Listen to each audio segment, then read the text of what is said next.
बिस्मिल्लाहिर्रहमानिर्रहीम। अस्सलाम वालेकुम नाज़रीन, लाइव डॉक्टर शाहिद मसूद के साथ मैं हूं नाइला अली। नाज़रीन, पोस्ट बजट प्रेस कॉन्फ्रेंस करते हुए सागदार साहब की जानिब से आज कहा गया कि माशी बहरान से निकलने में कामयाब हो गए हैं और इस्तेहकाम आ गया है। दूसरी जानिब शाह महमूद कुरैशी साहब आज कहते हैं कि जहांगीर तरीन साहब की जमात जो है उस पर कोई स्टेबिलिटी अभी तक नहीं आ सकी है, जबकि सिंध असम्बली में बजट 2023-24 पेश कर दिया गया। उस पर भी बात करेंगे। हमारे साथ स्टूडियो में मौजूद हैं डॉक्टर शाहिद मसूद। अस्सलाम वालेकुम डॉक्टर साहब। वालेकुम आपको।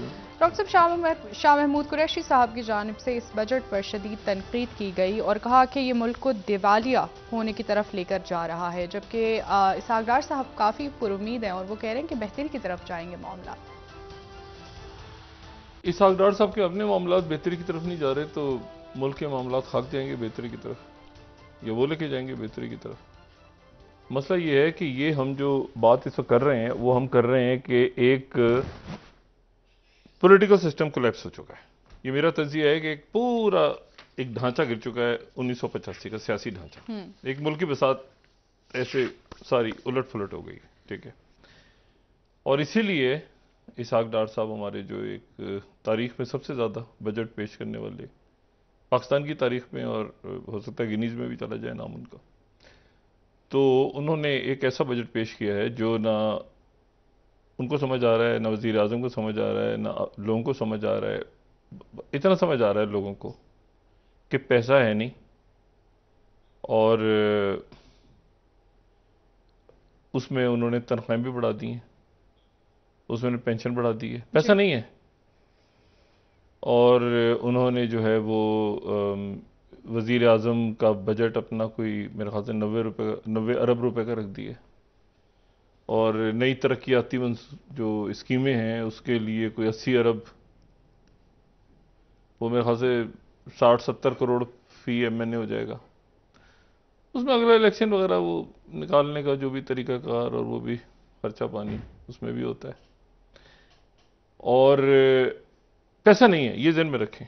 अच्छा, अब जो टैक्स लग गए हैं 200 अरब के टैक्स वाले नए लग गए हैं जी, तो वो जो 200 अरब रुपए के नए टैक्स लगेंगे, छोटी छोटी चीज़ों पे आपको पता भी नहीं चलेगा। मिसाल के तौर पे बैंक से पैसे निकलवाए तो उस पर टैक्स बढ़ा हुआ है, क्रेडिट कार्ड इस्तेमाल किया तो टैक्स। तो वो जो टैक्स है वो सारा का सारा चला जाएगा जो कर्जे लिए थे उनके सूद पे, वो जो उस दिन हमने बात की थी, और बाकी खर्चा पूरा करने के लिए मजीद कर्जे लेने हैं। तो वही जुमला जो है वो एक ज़बरदस्त जुमला इसहाक डार साहब का भी, इस हुकूमत का भी, कि पिछली हुकूमत PTI की हुकूमत हमारे लिए बारूदी सुरंगें बिछा के गई थी, तो ये अगली हुकूमत के लिए मुझे नहीं पता कि उनके लिए बिछा के जाएंगे या खुद ही उसकी जद में आ जाएंगे, क्योंकि इतना अजब सा एक मामला है कि पैसा ही नहीं है। मतलब IMF के साथ डील भी नहीं हुई, ये IMF भी नहीं खुश, अवाम भी नहीं खुश, पब्लिक, मतलब एक अजीब सा ही मामला हो गया। वो उनके साथ उन्होंने जो पैसा देना था वो भी नहीं दिया, और ये सारी जो अनाउंस होती जा रही हैं चीज़ें, तनख्वाहें बढ़ा दी, ये बढ़ा दिया, वो बढ़ा दिया, सारा कुछ, तो पैसा कहाँ है? तो क्या अगले महीने से हड़तालें कर रहे होंगे मुलाजमीन सरकारी? पैसा तो नहीं है। पैसा इन्होंने अनाउंस कर दिया बहुत सारा, और उसमें IMF के साथ अब कैसे, क्योंकि IMF डॉक्टर साहब काफ़ी गुस्से में थे कल, इंटरव्यू जब दिया उन्होंने शाहजेब खानजादा, तो उन्होंने कहा आलमी साजिश है हमारे खिलाफ, ठीक है। और उसमें जाहिर है जियो पॉलिटिक्स तो है, एक जियो पोलिटिकल एंगल तो है, इस पर तो कोई डाउट नहीं है। लेकिन यह है कि ये बजट में मतलब फिर वो आदाद शुमार ऊपर नीचे हुए हैं जो IMF के लोग कह रहे हैं कि, लेकिन इसके अलावा शायद कुछ चारा भी नहीं था डॉक्टर साहब के पास। ये भी दूसरी बात है कि इसके अलावा और क्या करते। मतलब इलेक्शन से पहले ये जो बजट है उसमें ऐसे ही होना था ना कि तनख्वाहें बढ़ा दी, ये हो गया, वो सारा कुछ अच्छा गुडी गुडी कर दिया है, लेकिन वो बाद में असल बात वही है कि पैसे ही नहीं है, पैसे तो नहीं है। तो ये एक और मिनी बजट आएगा शायद 2-3 महीने के बाद, और उस मिनी बजट के नतीजे में मजीद पैसा लिया जाएगा अवाम से। तो ये एक अनोखा सा, एक अनोखी सी बसात चूंकि एक भिज गई है एक सिस्टम जाने के बाद, इसलिए इसको जो अभी ज़रा सब इसको पहले समझें और असल में किस तरफ जा रहे हैं। देखिए मैं आपको बताऊं कि मतलब डॉक्टर साहब ने इंतहाई सुकून के साथ, इंतहाई सुकून से कल बजट पेश किया। अपोजिशन नहीं थी। अपोजिशन कहाँ है? अब मसला ये है कि जो तहरीक इंसाफ के लोग चले गए हैं ये इस्तेकाम में पाकिस्तान पार्टी में, और उनमें से बहुत से जो एमएनएज हैं, और वो एमएनएज जो कि अभी वहां नहीं गए, यानी परवेज खटक साहब का भी अभी तक कोई ग्रुप, उसने भी कोई शक्ल नहीं ली, लेकिन बहुत से लोग जो इस्तेकाम पाकिस्तान पार्टी में हैं एमएनएज, और बहुत से लोग जो उसमें नहीं हैं, और बहुत से लोग जो अभी दोनों तरफ नहीं है बल्कि अपने आप को साइड पे रख के खामोश बैठे हुए हैं, यानी वो बज़ाहिर तहरीक इंसाफ में ही है। उनमें से जो अक्सरियत है, अक्सरियत का मतलब कोई 90%, वो असेंबली में वापस जाना चाह रही है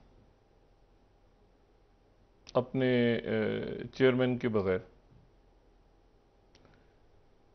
और वो उनमें से अक्सरियत जो है वो वापस जाना चाह रही है। और ये बात बड़ी दिलचस्प है कि वो क्यों जाना चाह रही है वापस। तो मैंने 2-4 लोगों से पूछा, मुख्तलिफ वजूहात उनकी, तो उन्होंने कहा कि जी पहली बात तो ये कि मतलब हम तो लाताल्लुक हो चुके हैं, तो हमने तो सियासत तो हमने, तो मैंने कहा ये तो फ्लोर क्रॉसिंग का कुछ ऐसा नहीं हो जाएगी, गड़बड़ नहीं हो जाएगी कि आप अगर उसमें चले गए हैं तो? वो कह रहे नहीं, अभी तक वो रजिस्टर नहीं हुई ना पार्टी, तो जो वहां पर तो हम तहरीक इंसाफ के नाम से ही है ना असेंबली के अंदर, तो हम जा सकते हैं, हमने चेक किए। और जाने की वजह शायद ये है कि वो कहते हैं कि ये हमें जो तरक्याती बजट है ये पैसे मिलते हैं। अजीबो गरीब सियासत है। वो कहते हैं कि ये जो तरक्याती बजट अनाउंस हो रहे हैं, तो जाते जाते एक तो हमने इतनी मतलब गालियां वालियां सुनी है, मसाइल बर्दाश्त कर रहे हैं, और दूसरा ये कि वो कम से कम हमें तरक्याती बजट तो मिल जाए, भागते चोर की लंगोटी। तो हम इसलिए वापस जाना चाहते हैं, इसी बहाने वो कोई केयरटेकर वगैरह अगला उसमें भी हमारा हम कोशिश करेंगे कि। और अच्छा मैंने कहा यार वो तो नहीं आने देंगे आपको, अब वो क्यों आने, कह रहे हम आने देंगे, क्योंकि इस्तेकाम पाकिस्तान पार्टी जो है उसका अलायंस शायद हो सकता है कि उसका अलायंस हो जाए मुस्लिम लीग नून के साथ, या उसका अलायंस हो जाए पीपल्स पार्टी के साथ। तो अब तो जो मसाइल की जड़ थी वो तो जड़ कट गई है, उसको काट दिया, हमने खुद ही काट दी है। उसमें बड़ा रोल है हमारा, काटने में तो हमारा ही असल रोल है ना। तो अब जो है वो हम खरामा मतलब वो जा रहे होंगे कहीं जेल की तरफ, तो हम जा रहे होंगे खरामा असेंबलियों की तरफ। तो वो तो बड़े यहाँ हो रही है, मुख्तलिफ महफिल शुरू हो गई हैं कि ये कैसे, वो तो गले जप्पियाँ पा रहे हैं, पीपल पार्टी नून, वो मेरे भाई तो किधर बिछड़ गया था मेले में, कहते मैं गलती से गलत राहों का मुसाफिर बन गया था, आजा मेरे भाई, आजा मेरे दोस्त। मतलब ये कुछ सिलसिला शुरू हुआ है यहाँ पे। तू कैसा मेरे, तेरी तो शक्ल बदल गई, तेरा रंग रूप उजड़ गया है, 2 दिन तू जेल रह कर आया। कह रहे कोई फिक्र ना कर मेरे भाई, मैं भी 5 साल काटी थी मैंने भी जेल। तो मतलब एक अजीब सी सियासत है। अब इसमें जो अभी क्या रंग लेती है, क्या इसकी शक्ल बनती है आने वाले दिनों में, और उस तरफ जो है वो यानी जो पीडीएम है वो अब यकीनन इस बजट के बाद संजीदगी से सफबंदी पे गौर कर रही है। लेकिन वो सफबंदी जो है वो बड़ी यानी अब देखें ना, इसमें बजट में इंतखाबात के लिए पैसे रख दिए, बजट मंजूर होता ही पता चला अदालत की समाज शुरू हुई, उन्होंने कहा अच्छा बजट के लिए पैसे रख दिए आपने तो अनाउंस कर दें। तो मतलब इसमें बहुत सारे आगे ऐसे इश्यूज हैं जिसके ऊपर अब पॉलिटिकल पार्टी संजीदगी से सोच रही हैं। एक तो ये सोचा जा रहा है कि इनको वापस लाया जाए, एक तबका ऐसा है पीडीएम में जो कहता है कि इन सबको वापस लाया जाए और इनको भी शरीक किया जाए, ताकि अगला इलेक्शन जब इनके साथ लड़ना है तो ये ऐसा ना हो कि ये पैसा ही ना हो, ये हमसे उधार मांग रहे हो, ठीक है, हालांकि माल उन्होंने काफी बना लिया मगर फिर भी उनको भी दे दिया जाए कुछ। तो फिर एक रूप भी निकल आएगा कि एक सो कॉल्ड, मतलब अभी तो राजा रियाज साहब के कंधों पे सारी जिम्मेदारी है ना, तो फिर आगे वो जो अलाइज बनना है वो उधर ऑपोजिशन उधर ही बैठ जाएगी, वो एक बड़ा बन जाएगा गट सा। अजीब सा ही यहाँ पे है इस वक्त। मैंने कहा ना ये एक चूंकि सिस्टम पूरा सिस्टम ही कोलैप्स, अब इसकी नई क्या शक्ल बनती है खुदा जाने। यानी वो जब जा रहे होंगे बिल्कुल जैसे राजा रियाज साहब ने कहा था ना कि अगला इलेक्शन में नून की टिकट पे लड़ूंगा, तो वो जब जा रहे होंगे तो वो पीपल्स पार्टी या मुस्लिम लीग नून में से किसी के अलाई होंगे, और शायद उसी दौरान अनाउंसमेंट भी हो जाए कि अगला, लेकिन वो उधर जब जाएंगे तो वो अपोजिशन में बैठेंगे और शोर शराबा हो रहा होगा और उसमें ऐसा कोई मंजरनामा है। जो तहरीक इंसाफ के लोग हैं जो अभी तक इन ग्रुप्स में नहीं है, मिसाल के तौर पर शाह महमूद कुरैशी साहब, वो भी शायद जाना चाहें और जाके अपना एक रोल प्ले करना चाहें इस मसले पे। उनका मामला जाहिर है कि वो बजट से हटके होगा, लेकिन वही होगा कि मुझे ऑपोजिशन लीडर, वो जो पहले बात चल रही थी कि ऑपोजिशन लीडर बना के और फिर एक डेट अनाउंस की जाए, और ये सारा तो ये शायद इस मुद्दत को वो भी चाहें कि असेंबली में चले जाएं। लेकिन ये है कि कोई रंग रूप इसमें नहीं है, ये कुछ फीका फीका पड़ गया सारा रंग जो है ना। मतलब है कि वो लगता है कि सारा कुछ जो है वो मतलब दो चार लोगों की वजह से कोई रौनक चल रही थी सियासत में जब से वो गए हैं तो ये किसी को कुछ समझ नहीं आ रहा कि क्या करना है। और दूसरी तरफ वो मुकदमात और उसकी जो नौयत और पकड़ धकड़ और वो केसेस और वो सारा 9 मई के हवाले से अपनी जगह चल रहा है, लेकिन ये इन्होंने अब क्या करना है ये नहीं इनको पता, क्योंकि वो फितना ये फलाना वो खत्म हो गया ना सारा। क्या जो डॉक्टर साहब जो बुनियाद डली थी वो तो बानी तहरीक इंसाफ के खिलाफ डली थी, अब उनके पास क्या अब उनको इनमें से कोई फितना ढूंढना होगा, तहरीक इंसाफ में से या फिर नहीं इन्हीं में ऑपोजिशन में से इनको कोसेंगे ना। लेकिन वो इनके लाई होंगे अगले इलेक्शन में। मैंने आपसे कहा ना कि अजीब सूरत हाल है इस वक्त। कोई कुछ पहली दफा पाकिस्तान की सियासत में शायद कोई ऑपोजिशन है ही नहीं ना, असेंबली में भी नहीं है, जो बाहर है वो जेलों में है, वो है ही नहीं। हाँ वो भी, तो मतलब है कि कोई इनमें से ही कोई ऑपोजिशन बनेगी, या तो इलेक्शन का अब जैसे अभी नजर आ रहा है इस वक्त के जी वो तहरीक इंसाफ को साइड पे कर दिया, या वो रहेगी किस शक्ल में अल्लाह जानता है। लेकिन पीपल्स पार्टी और मुस्लिम लीग नून आमने सामने आ जाएंगे, और मैं नहीं समझता कि तहरीक इंसाफ शाह महमूद कुरैशी साहब उनमें से किसी के साथ जाएंगे। जहांगीर तरीन साहब ने तो कह दिया कि मैं दोनों तरफ जा सकता हूं, लेकिन ये जो शाह महमूद कुरैशी साहब का ग्रुप या परवेज खटक साहब का ग्रुप, असद कैसर साहब आए थे और फिर वो असल में वो वही बात हुई ना कि उनकी बात चल भी रही है, फिर उन्होंने तरदीद भी कर दी उसकी, फिर एक दिन वहां से खबर आती है कि वो हैं जहांगीर तरीन साहब के साथ, फिर वो नहीं है, राब्ता है। लेकिन जहांगीर तरीन साहब का ग्रुप ही कह रहा है कि जी वो परवेज खटक साहब की तरफ से तो खामोशी है, वो जहांगीर तरीन साहब के ग्रुप के या इधर जो इस्तेकाम है पाकिस्तान के लोग हैं वो कहते हैं जी, वो कहते हैं छड्डो जी छड्डो, वो कहते हैं ये आ जाएगा तो मतलब हमारी जगह ले मतलब यहाँ पे उनकी रेजिस्टेंस शुरू हो गई है ना। या तो साथी आ जाते तो अपनी पहले से कुछ सेटअप में वो एज ए सेक्रेटरी जनरल या इस्तेकाम पाकिस्तान में कोई और जगह, वो यहाँ पर सारे इतने सारे आ गए हैं तो वो उनको नहीं आने दे रहे अब। और वो जो है वो जाहिर है फिर वो शायद अभी नहीं आ रहे, वो फिर कहाँ क्या करेंगे, वो अलग ग्रुप बनेगा, उसमें कितने लोग होंगे क्या होगा, तो ये एक अजीब सा मामला है। और साबिक वज़ीर आज़म जैसे मैंने पहले कहा था कि वो अब एक कर्टन सा उनके सामने है अब, जिसमें उनकी कोई तस्वीर कोई सोशल मीडिया पे कोई आगे पीछे दाएं बाएं मुकम्मल तौर पे वो आवाम से दूर हो गए हैं, और इसी दौरान वो हिरासत में ले लिए जाएंगे। अच्छा, और फिर उसके बाद मतलब कहानियां खत्म नहीं होती ना, फिर कहानी कैसे चलेगी, फिर क्या होगा। असल तो बात ये है ना कि फिर क्या होगा, वो जैसे जैसे होगा तो उसको हम डिस्कस करते जाएंगे, क्योंकि कहानी तो अभी तो पिक्चर बाकी है ना, काफी बाकी है। क्या ऐसे मुमकिनात हैं डॉक्टर साहब के पीडीएम हुकूमत में हो और जहांगीर तरीन साहब ऑपोजिशन में हो? तो यही तो हो रहा है, नहीं यही तो हो रहा है, ऐसे ही होगा ना। ये जब जाएंगे तो ऑपोजिशन में होंगे ना, ये ऑपोजिशन के बेंचों पे बैठेंगे, लेकिन अगले इंतखाबात में उनमें से किसी एक पार्टी के साथ अलायंस होगा बीच में दरमियान में। कुछ ऐसी ही शक्ल अभी तक है। अभी तक तो एक सेटअप गिर गया है, अब जब गिर चुका है सिस्टम, कोलैप्स हो गया है, तो थोड़ा सा इंतजार करते हैं ना, थोड़ा सा इसको जरा देखते हैं ना कि कौन क्या कर रहा है इस वक्त।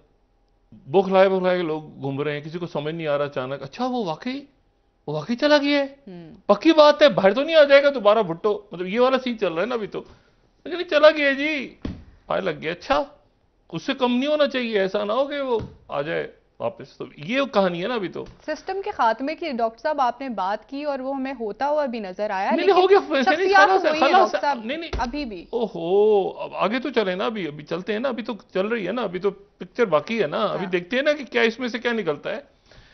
इशू ये है कि इसमें तो अभी तो एक कोलैप्स हो गया ना, एक सिस्टम कोलैप्स हो गया, तो उस कोलैप्स सिस्टम को आगे इसको कैसे लेके क्या इसके जो भी रंग रूप बनाएंगे ना वो फेक होगा।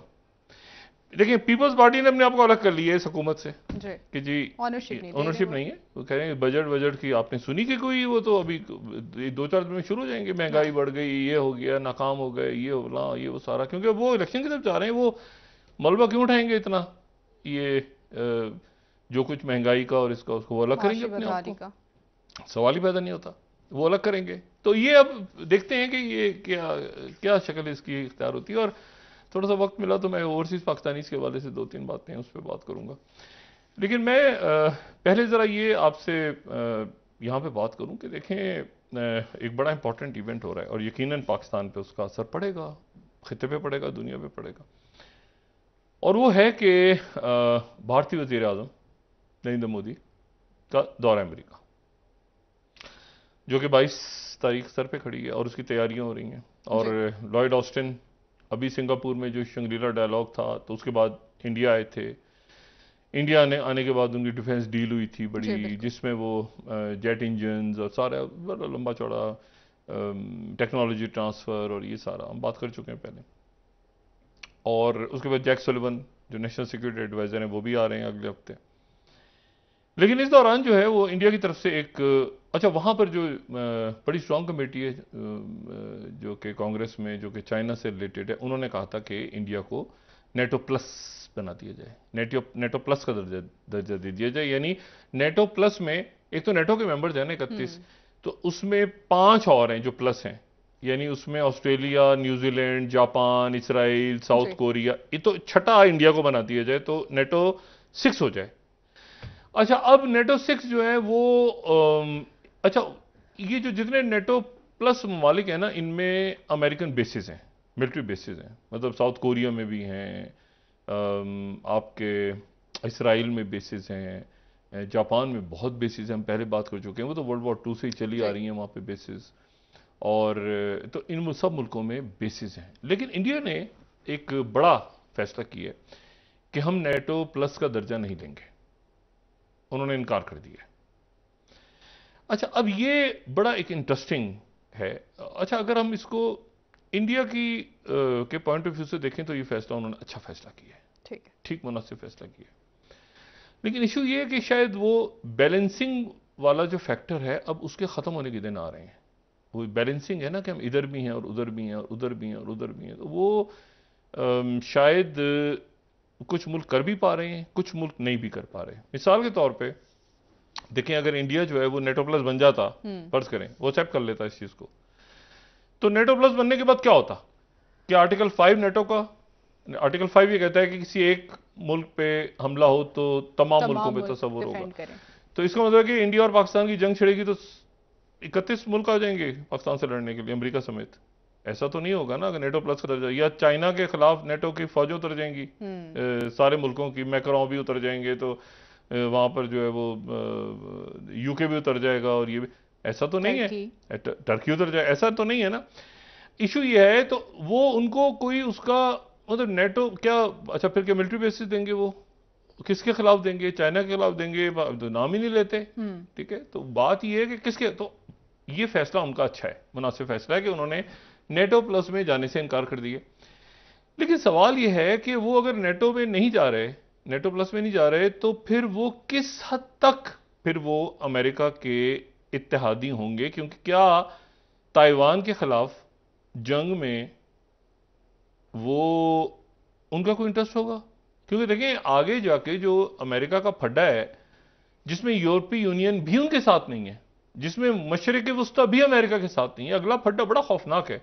और उसका जो टेस्ट हुआ वो यूक्रेन में हुआ कि दुनिया नहीं गई बड़ी तादाद में, अमेरिका के अलाइज ने छोड़ दिया, पक्के अलाइज, मिडिल ईस्ट निकल गया हाथ से, यूक्रेन की जंग में नहीं गए वो, इंडिया नहीं गया, बहुत से मुल्क उन्होंने कहा कि हम अपना जो है वो पाकिस्तान नहीं गया। तो बात यह है कि कई मुल्कों ने कहा कि नहीं जी हम तो नहीं इसमें एक फरीक नहीं बन रहे। बड़ा मुश्किल हो गया अमेरिका के लिए अपने इत्तेहादियों को, तमाम दुनिया की अक्सरियत को अपने साथ रखना। तो चाइना के अगेंस्ट अगर होता है तो कौन जाएगा, वो तो और तादाद कम हो जाएगी। अगर भाई रशिया के अगेंस्ट तो फिर भी चलें, यूरोप और यूरोप की जंग है ना यूक्रेन, लेकिन यूरोप क्या चाइना के खिलाफ लड़ेगा? यूरोप का ताल्लुक क्या है ताइवान से या साउथ चाइना सी से, उस फड्डे से क्या ताल्लुक है? और इंडिया के ऊपर बड़ी इन्वेस्टमेंट है अमेरिका की। यानी आप ये देखें ना कि उन्होंने पैसिफिक कॉम को ही इंडो पैसिफिक कॉम बनाया है, यानी उस कमांड का नाम ही चेंज किया इंडिया की वजह से। वो तो पैसिफिक कमांड थी ना, इंडो पैसिफिक कमांड की उन्होंने।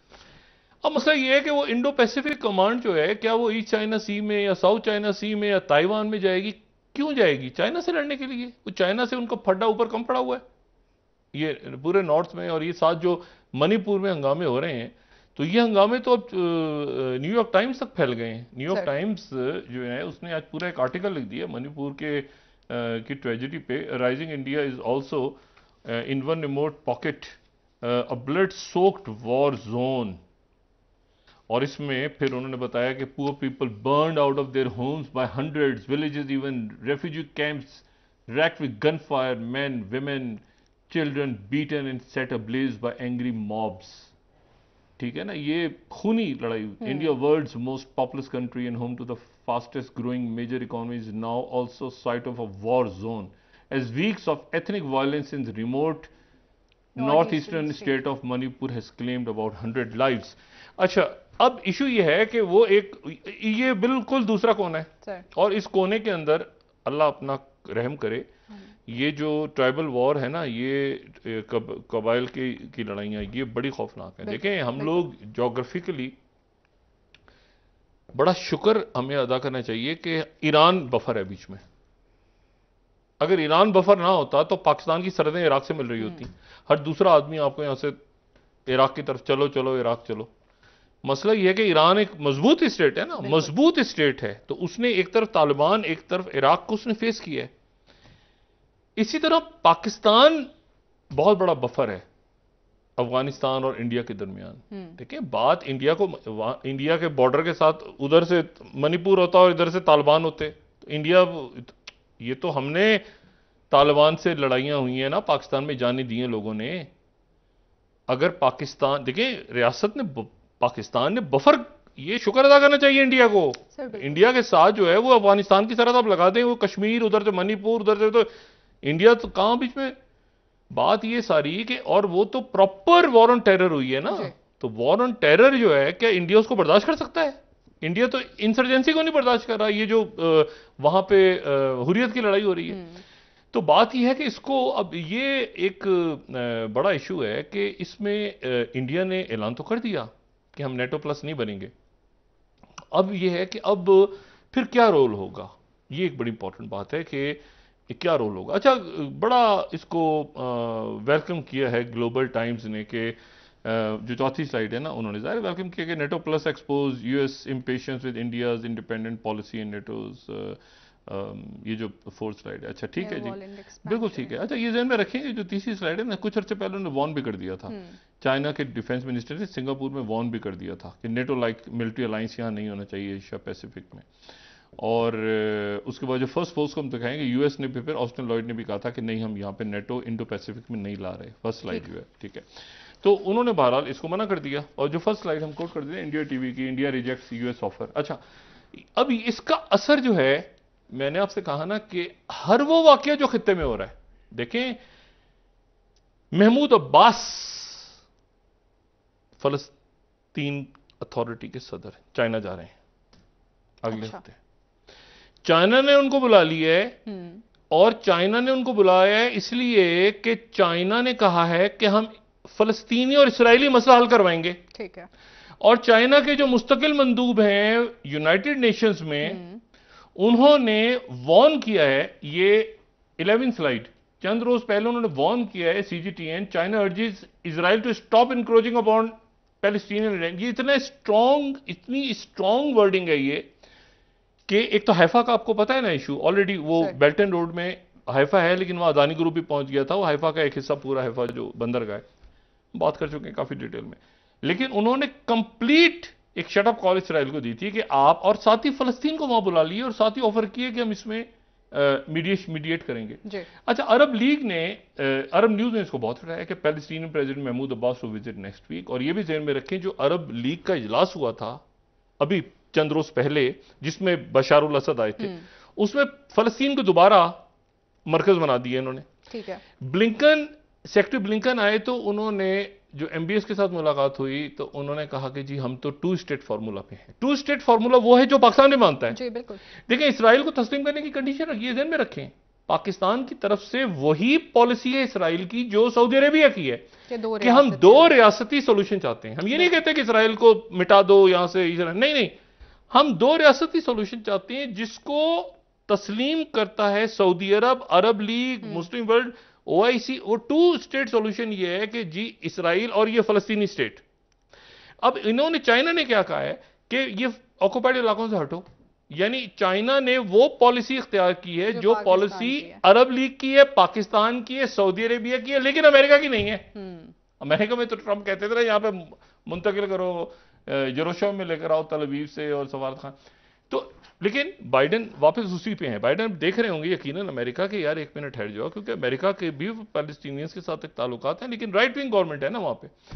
तो इशू यह है कि ये एक बड़ी इंटरेस्टिंग सिचुएशन जा रही है कि चाइना अब सऊदी अरेबिया और ईरान की सुलह करवाने के बाद, तालिबान के मसाइल को हल करवाने के बाद, अब वो दुनिया का जो दूसरे तीसरे नंबर में मसला है और वो और 80%, ये देखें 80% जो फिर मैं यहां पे अरब न्यूज को कोट कर रहा हूं कि 18वीं स्लाइड, ये अरब न्यूज बड़ा इसको, सऊदी अरेबिया ने बहुत, 80% पैलेस्टीनियंस वेलकम चाइनीज ऑफर, ठीक है, to mediate with Israel, US seen as least favourite option. मैं आपसे कह रहा हूं दुनिया की तब्दीली ऐसे हो रही है कि जी पैलेस्टाइन और इजराइल के इशू को रिजॉल्व करने के लिए अब सबसे आगे जो है वो चाइना है। और इसमें ये आप ये देखिए कि सऊदी फॉरेन मिनिस्टर ने क्या कहा, जो मिडिल ईस्ट मॉनिटर में दिखाएं, उन्होंने ये बयान दिया सेक्रेटरी ब्लिंकन के सामने कि Saudi Israel normalisation without 2 state solution has limited benefits. ठीक है और साथ ही उसके जो है वो साउथ चाइना मॉर्निंग पोस्ट इसको बड़ा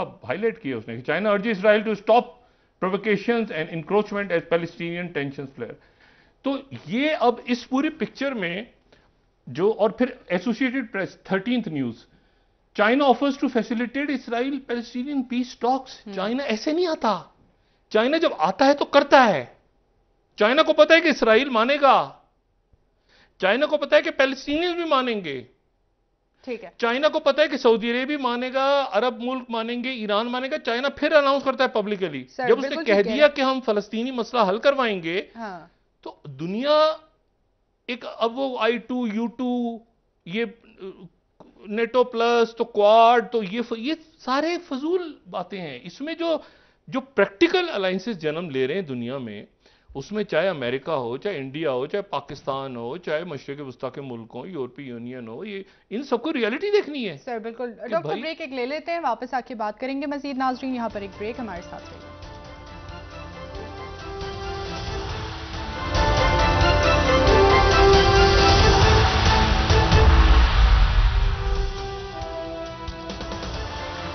वेलकम बैक नाजरीन। जी डॉक्टर साहब, बात कर रहे थे आप, चाइना की जानिब से मीडिएटर के रोल के लिए अदा करने के लिए कहा गया है इजराइल और फलस्तीन के मसले पर। बिल्कुल, मैं इसमें एक बात और यहाँ पे पाकिस्तानी सियासत के हवाले से मैं एक बात करूँ। देखें, एक तो ये है कि बजट में हम हमेशा ही बात करते हैं कि जी गरीबों पे टैक्स क्यों लग रहा है, अमीरों पे क्यों नहीं लग रहा। एक आम सी बात होती है ना कि गरीब आदमी पे क्यों लग रहा है, अमीर आदमी पे, या जो बहुत अमीर बड़े जो आप समझें कि इस मुल्क की एलीट क्लास है, उसके ऊपर आप टैक्स ज़्यादा लगाते हैं। वो कहते हैं जी हम तो अपना कारोबार लेके किसी और मुल्क में जा रहे हैं, हम तो यहाँ कारोबार ही नहीं करेंगे, हमें कारोबार में टैक्स की छूट दी जाए, ये रियायतें दी जाएँ, ये सस्ती गैस दी जाए, सस्ता ये सारा, तो फिर हम अपना काम चलाएंगे, वरना हम चले जाएंगे अपना यहाँ से पैकअप करके सारा। तो आखिरकार फिर वो लोग जो यहाँ से नहीं जा सकते, उनका ही फिर कीमा बनता रहता है हर साल, क्योंकि वो नौकरी पेशा, गरीब, मिडिल क्लास, मतलब उन्हीं के ऊपर, मतलब उनका ही खून जितना नचोड़ा जा सकता है नचोड़ते हैं। इसका कोई नहीं, इसका कोई हल होना चाहिए। देखें ना, ये जो एक ब्लैकमेलिंग है एक खास तबके की तरफ से कि जी हमसे ज्यादा, हमें रियायत नहीं दी, हमें रियायतें नहीं दी, तो हम तो सामान अपने दूसरे मुल्क में इंडस्ट्रीज ले जाएंगे। इतना आसान नहीं है। ये बातें करना बड़ा खूबसूरत लगता है, लेकिन ये है कि ये जो ब्लैकमेलिंग है ना, इसमें अगर आप उनके लिए किसी और अंदाज में सहूलतें पैदा करें, क्योंकि वो अपना पैसा रिश्वत में दे रहे होते हैं ना। कम से कम उनकी रिश्वतें उनसे लेना बंद कर दें तो वो इधर रुक जाएंगे। आप उनसे रिश्वतें भी ले रहे हैं, वो हर चीज़ में उनको कभी फलाना आदमी तंग कर रहा है, कभी फलाना तंग कर रहा है, कोई भत्ता दे ले रहा है, कोई कमीशन खा रहा है, कोई ये कर रहा है, कोई तो या तो बिजनेस कम्युनिटी को आप चैन सुकून से काम करने दें तो फिर तो काम करेंगे, वो फायदा भी होगा उनको।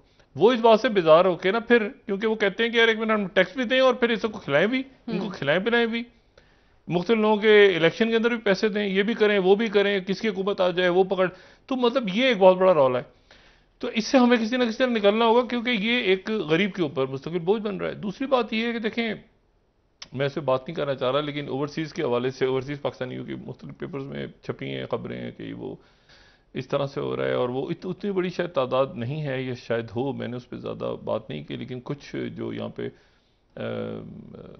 इस्लामाबाद के कुछ हलकों में, जो सफारती हलकों में, तो ये है कि शायद जो बहुत ज़्यादा फ़ॉरेन ऑफिस इसमें इन्वॉल्व नहीं होंगे। इसमें ये ज़्यादातर काम जो है ये मतलब मिसाल के तौर पे अगर लेट्स से कि मतलब ये डिफेंस साइड पे ज़्यादा होंगे मामला, तो ये संजीदा नौयत के होंगे, और उसमें यकीनन कुछ लोगों को बाहर से लाया जा रहा है। और उसमें ये नहीं होता फिर कि मतलब ये नहीं होता कि जी आपको एक बहुत बड़ा सहारा होता है, आप जिस मुल्क में भी हो ना, तो आपका जो अपना मुल्क है वो आपका बहुत बड़ा सहारा होता है। और वो मुल्क अगर डिमांड कर दे ना किसी और मामले पे, तो फिर वो सामने वाला मुल्क जरूरी नहीं कि आपको हैरेसमेंट करके भेजे। वो आपको पता चला कि जी आपने कोई वो वीज़ा अप्लाई किया था, उसमें तारीख तो ऊपर नीचे थी, वो कोई 10 साल 15 साल पहले कोई टैक्स नहीं दिया हुआ था, कोई पासपोर्ट में ऊपर नीचे, इस तरह करके वो पता चला आपने किसी जगह एयरपोर्ट क्रॉस किया, तो उन्होंने कहा जी पासपोर्ट जरा दें, आपने पासपोर्ट चेक करा, पासपोर्ट ही रख लिया, सर लाइन में बैठ जाओ। तो इस तरह करके होते हैं, ये होता है सिलसिला। और आपने एटीएम के अंदर वो अपना डाला, कार्ड डाला, तो बदल मशीन ही खा गई, ठीक है, आपका कार्ड ब्लॉक हो गए आपके, मतलब इस तरह करके, और फिर वो आ गए आपके पास कि जी फलानी चीज़ आपने वो आपने चेक की है, वो वीज़ा आपकी फलाने साल में आप आए थे, तो वो आपको इस तरह करके इश्यूज खड़े होते हैं फिर। तो ये चाहिए जो भी लोग, जो भी शख्सियात हैं, उनको यकीनन अंदाज़ा होगा खुद, वो बहुत ज़्यादा तादाद नहीं है, यानी कुछ लोगों को तो शायद वॉन वगैरह वो कर दें, लेकिन कुछ को वापस लाया जा रहा है। ये होगा नहीं, ये इन प्रोसेस चली गई हुई चीज़ें। और उसमें यह है कि वो मतलब ये जो कि रियासतों के दरमियान बात है इसमें, तो इसमें बहुत ज़्यादा वो मतलब वो ऐसे नहीं है कि जी जैसे मिसाल के तौर पे बात होती है ना कि जी वहाँ से आप फलानी पार्टी को कंडेम कर रहे हैं बैठ के, फलानी पार्टी को, तो वो कोई इशू नहीं होता, वो इतना बड़ा इशू नहीं होता। लेकिन जब आप मतलब आप सोचें ना कि पाकिस्तान में बैठ के हम इंडिया पे क्रिटिसाइज़ करते हैं, अचानक शुरू हो जाएं कि जी इंडियन आर्मी का को लीड कौन कर रहा है और किसको करना चाहिए, और क्या, तो अजीब सी बात नहीं लगेगी। मतलब हर जगह पर कुछ आपके कुछ होते हैं ना, नहीं आप मतलब पॉलिसीज पे तो बात कर सकते हैं ना, लेकिन आप किसी स्पेसिफिकली उनके कैसे आप, मतलब मैं यहाँ बैठ के शुरू कर दूंगा अमेरिका के पेंटागन के अंदर जी ऐसे नहीं ऐसे होना चाहिए, अजीब सी बात है ना। ये तो अमेरिकन भी नहीं डिस्कस कर रहे हैं, वो भी नहीं डिस्कस कर रहे कि क्या उनके पेंटागन में हो रहा है, इंडियंस भी नहीं डिस्कस कर रहे, बीजेपी भी डिस्कस किया, वो भी, ये नहीं होता इस तरह। तो ये कुछ ऐसा हुआ है, इत्तेफाक से सूरत हाल बनी है, जो कि बदकिस्मत है, इत्तेफाक से सूरत हाल ऐसी इस रुख पे चली गई जिसमें ये चीज़ें सामने आई। और इसमें मतलब देखें, हम तो यहाँ लोकल लेवल पे तो तमाम जो लोग हैं वो कोशिश कर रहे हैं अपने अपने तौर पे, चाहे वो तहरीक इंसाफ के हामी हों या उनके खिलाफ हों, इवन खिलाफ लोग जो हैं वो पूरी के किसी तरह से लीगल असिस्टेंस प्रोवाइड हो, ये हो वो, और बाहर बैठी हुई शख्सियात को भी जाहिर है सबको एक शौक है, और आसानियां पैदा होंगी, कोई ना कोई रास्ते निकलेंगे आगे सीधे। लेकिन इस वक्त जो है कम से कम वो जो मैंने उस दिन भी बात की थी कि यहाँ कुछ लोगों का जिम्मा ज़रूर लें बैठ के, बजाय इसके कि वो अपनी एनर्जी कुछ का जी किसी वकील को हायर करके कि यार 5 या 10 लोगों की टेक केयर कर लो, हम यहाँ से फंड करते हैं, उनको भेजते हैं, और मतलब है कि इस तरह के वो करेंगे चीज़ें तो ज़्यादा बेहतर होंगी, उसका इम्पैक्ट बेहतर जाएगा। तो बाकी है कि ये कोई पैनिक नहीं है, यानी जो पैनिक वाली सिचुएशन होती है ना कि पैनिक सिस्टम कोलैप्स हो रहा है, गिर रहा है, वो पूरा का पूरा इतना बड़ा, आप देखें ना कि आज 10 तारीख है, पिछला 1 महीना पहले क्या पूरे मुल्क के अंदर एक आफत आई हुई थी। तो अब तो कम से कम यह है कि शहर खुला हुआ है, शहर खुल गए हैं, सड़कें खुल गई हैं, फौज को वापस बुला लिया गया है, मतलब अब जो भी कुछ हो रहा है वो ज़ाहिर है टॉक्स के जरिए होना है, टेबल पे होना है, अदालतों में होना है, फौजी अदालतें हो दूसरी हो क्या हो, मतलब अब वो कम से कम सड़कों में मार कुटाई नहीं हो रही ना, खून खराब है। इस पूरी पिक्चर में ये बहुत ज़रूरी है कि वो लोग अपने, लेकिन जो कुछ हो चुका है पहले, अब बहुत से लोग उसको अब करेक्ट करने की कोशिश करेंगे तो बस इसमें करेक्ट नहीं होगा, क्योंकि जो पिछले 6-7 महीने में वो जग हंसाई कर चुके हैं, या बैठे हुए लोग या बाहर बैठे हुए लोग, तो वो चंद लोग, मैं सबकी बात नहीं, उसमें एक नंबर है, वो इतना बड़ा भी नहीं है कि वो बहुत हो, लेकिन कुछ लोग ऐसे हैं जो बदकिस्मती से वो और ये मैं नहीं कर रहा, मतलब मुझे बराए करम ना को बेहतर खबर दे रहा, डोंट शूट द मैसेंजर, मैं ये बता रहा हूँ कि ये एक्चुअली हो रहा है। अब इसको कैसे हैंडल करना है ये उनको देखना है, और मतलब लेकिन ये है कि ये चीज़ चूँकि हो रही है तो इस पे यहाँ पर हम तो इस पे कुछ भी नहीं कर सकते, सवाए इसके कि मतलब हम देखें कि क्या होता है आने वाले दिनों में, किस तरह से इन मामलों को निपटा जाता है। और ये जैसे मैंने आपसे कहा कि अपने जो लोग इनके इस्तेकाम पाकिस्तान पार्टी में चले गए हैं, तो उनसे तो तरह राब्ते करें, अब उनके हल्के के लोग होंगे यकीनन बाहर, उनकी जान पहचान होगी, तो उनको फ़ोन तो करें। हम अभी यहाँ सूरत हाल ये बनी हुई है कि वो फ़ोन नहीं उठा रहे मीडिया वगैरह के, लेकिन बाहर के से फ़ोन आते हैं तो शायद वो उठा लें। बहुत शुक्रिया डॉक्टर साहब। वो अब बहुत शुक्रिया नाजरीन, प्रोग्राम का वक्त खत्म हुआ, कल इंशाल्लाह दोबारा आपसे स्पेन में बड़ी जायदादें ली हैं इस्तेकाम में पाकिस्तान पार्टी के नए लोगों ने। जायदादें? ओहो, बड़ी इन्वेस्टमेंट है यूरोप में, टर्की में। जी ठीक, बहुत शुक्रिया नाजरीन, कल इंशाल्लाह दोबारा आपसे मुलाकात होगी। मुझे नाइला अली को इजाज़त दीजिए, अल्लाह हाफ़िज़। बहरीन में बहुत कुछ है। अपना दोस्तों रिश्तेदारों को नवाह के लूँगा, सबका ख्याल रखिएगा। अल्लाह हाफिज़।